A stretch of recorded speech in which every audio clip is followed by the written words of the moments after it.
Hello everyone, welcome to my channel medley with grace. I hope आप सब लोग ठीक हो एंड हम भी ठीक है। एंड बहुत दिन बाद मैं आप लोगों के बीच में आई हूँ एंड एक महीने तक मैंने कुछ वीडियो नहीं डाला। देयर वाज कुछ प्रॉब्लम हुआ था फैमिली में, तो उसी बारे में आप लोगों के बीच में मैं बात करने के लिए आज आई हूँ। तो क्या हुआ था मैं आप लोगों को बताऊँगी। मेरा हस्बैंड एंड मेरा सासू माँ को कोरोना हो गया था, उन लोगों को पॉजिटिव आ गया था। तो एक महीने हम लोगों ने बहुत स्ट्रगल किया इस चीज़ के लिए। वैसे हस्बैंड तो बहुत जल्दी रिकवर हो गया था, लेकिन मम्मी को बहुत ही प्रॉब्लम हो गया था। लेकिन मैं और मेरा बेबी फॉर्चुनेट हो गए, मतलब लकी हो गए कि हम लोग घर पे नहीं था उस टाइम, क्योंकि मम्मी ने हम लोग को बुलाया था उसको मिलने के लिए। तो गुड फ्राइडे के आसपास है ना, हम लोग मम्मी को मिलने के लिए गए थे। तो उसी टाइम पे मेरा हस्बैंड का फ़ोन आया कि नहीं तुम लोग अभी मत आना, मैं टेस्ट करने के लिए जा रहा हूँ, बुखार हो रहा है मुझे करके हस्बैंड का फ़ोन आया था। तो ओके मैंने बोला था। तो जब ये टेस्ट करने के लिए गया तो पॉजिटिव आ गया था। तो उसके बाद मैं और मेरा बेबी मम्मी के साथ ही वहाँ पर ही रहा and he took care of mom and himself. लेकिन रिकवर हो रहा था, मॉम भी रिकवर हो रहा था, ये भी रिकवर हो रहा था। लेकिन बीच में मॉम का अचानक से तबीयत बहुत ही ख़राब होने लगा, ब्रीथिंग प्रॉब्लम होने लगा, ऑक्सीजन की कमी होने लगी एंड कॉफिंग ज़्यादा होने की वजह से ऑक्सीजन लेवल घटता गया एंड डॉक्टर ने बोला कि आईसीयू में मम्मी को ले जाना है और उसको ऑक्सीजन की भी ज़रूरत है। तो इस तरह से सिचुएशन वर्स्ट हो रहा था। तो आप सबको पता है कि कोरोना या तो कोविड केसेस बहुत ही ज़्यादा बढ़ रहा है एंड सोशल मीडिया में भी और चारों तरफ न्यूज़ में भी आप लोग देख रहे हो कि हॉस्पिटल की कमी है, ऑक्सीजन की कमी है, ये है वो है।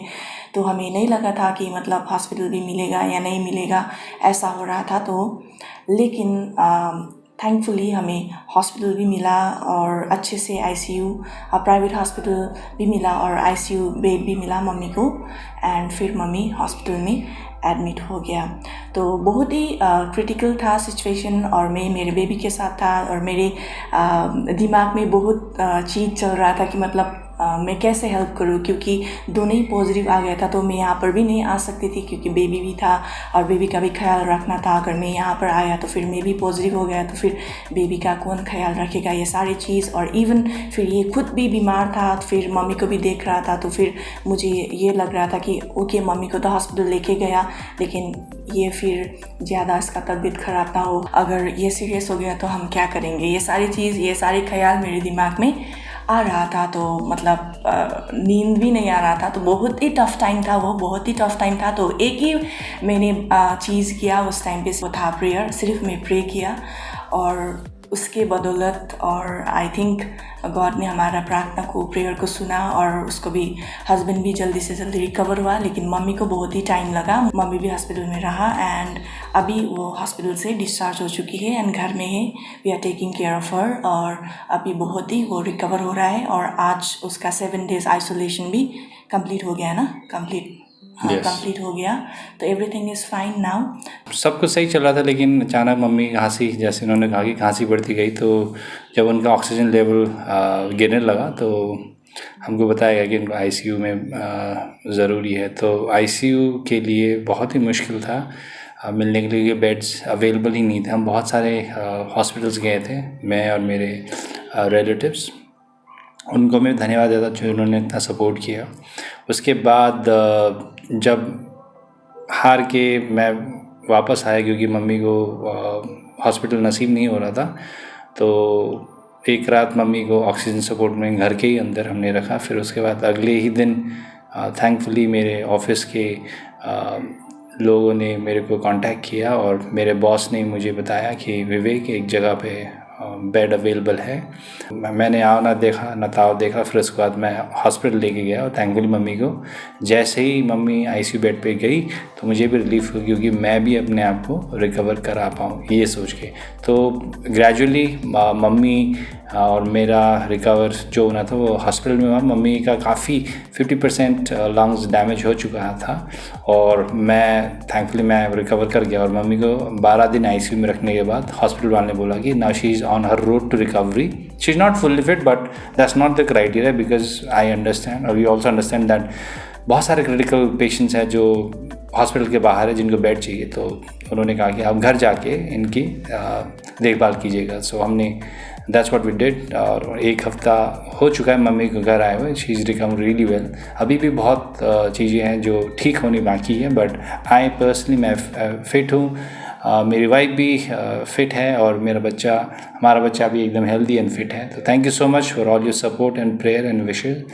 और मैं चाहता हूँ कि और हम चाहते हैं इनफैक्ट कि आप जितना हो सके जिनको भी इस समय ज़रूरत हो, मेंटली, इमोशनली, फाइनेंशियली, कुछ भी किस तरीके से अगर आप आगे आके उनको हेल्प कर सकते हैं तो दैट विल बी बेटर।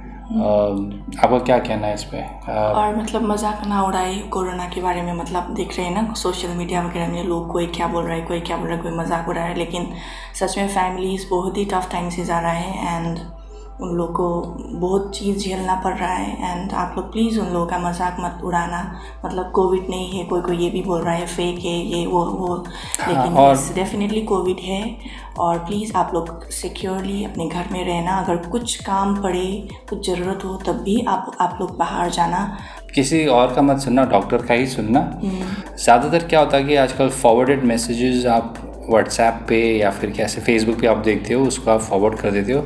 आपका इंटेंशन अच्छा है, हम जानते हैं, बट अगर आप उस चीज़ को वेरीफाई नहीं करोगे तो आपको लगता है कि आपने तो कर दिया अपना काम, बट जो सफ़र कर रहा है जो फैमिली, उनके लिए वो और भी ज़्यादा एक्स्ट्रा वर्क हो जाता है। जहाँ पे उनको फ़ोन कर रहे होते हैं, वो व्हाट्सएप में आए फॉरवर्ड मैसेज को देख के इधर उधर कांटेक्ट कर रहे होते हैं, लेकिन अक्सर ये चीज़ें वर्क नहीं करती। सो अगर वेरीफाइड सोर्स ऑफ इन्फॉर्मेशन है तो आप उसी को शेयर कीजिएगा, ना कि ऐसे ही आपको मिला और आपने दे दिया कि हाँ मैंने तो अपना है या नहीं है। आप लोग को भी वो देख के है ना चेक करके आप लोग उन लोग को बोल सकते हो कि मतलब ये जेन्युइन है तो आप लोग प्लीज़ यहाँ पर कांटेक्ट कर सकते हो, ये वो बोल सकते हो। लेकिन ऐसे ही आप ब्लाइंडली फॉरवर्ड मत कर देना, है ना, करेक्ट मैसेज वगैरह। And please hospitals, doctors, nurses जितना भी है, इन लोगों को आप लोग कर्स क्या बोलते हैं उसको, सर अपना आप उनको गाली मत देना, बिकॉज वो लोग भी अपने फुल दे रहा है, मतलब 100% वो लोग भी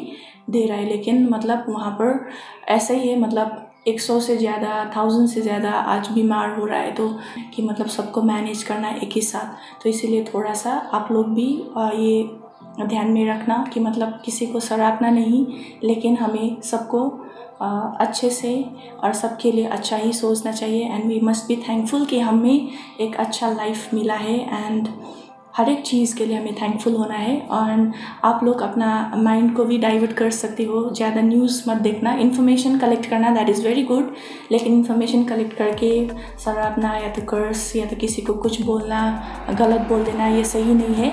लेकिन आप लोग इन्फॉर्मेशन कलेक्ट करो और अच्छे से रहो घर में, है ना, और दूसरों को भी सिक्योरली और अपने फैमिली को भी सिक्योरली आप लोग रख लेना। तो आप लोग प्लीज़ अपना ख्याल रखना, अपने फैमिली का ख्याल रखना और ज़्यादा से ज़्यादा आप लोग घर के अंदर ही रहना। अगर ज़रूरत पड़े तभी बाहर जाना। और अपने माइंड को डाइवर्ट करने के लिए आप कुछ भी कर सकती हो जो आपको पसंद आए, जैसे कि आप सिंगिंग कर सकती हो, गिटार बजा सकती हो, खाना बना सकती हो, घर में बैठ के टीवी देख सकती हो, जो आपको सही लगे वो करना। लेकिन प्लीज़ नेगेटिव चीज़ों से, नेगेटिव अपने दिमाग में कुछ भी मत लाना। एवरीथिंग विल बी ओके, सब कुछ सही होगा। तो प्लीज़ आप लोग अपना ख्याल रखना। Take care and bye bye.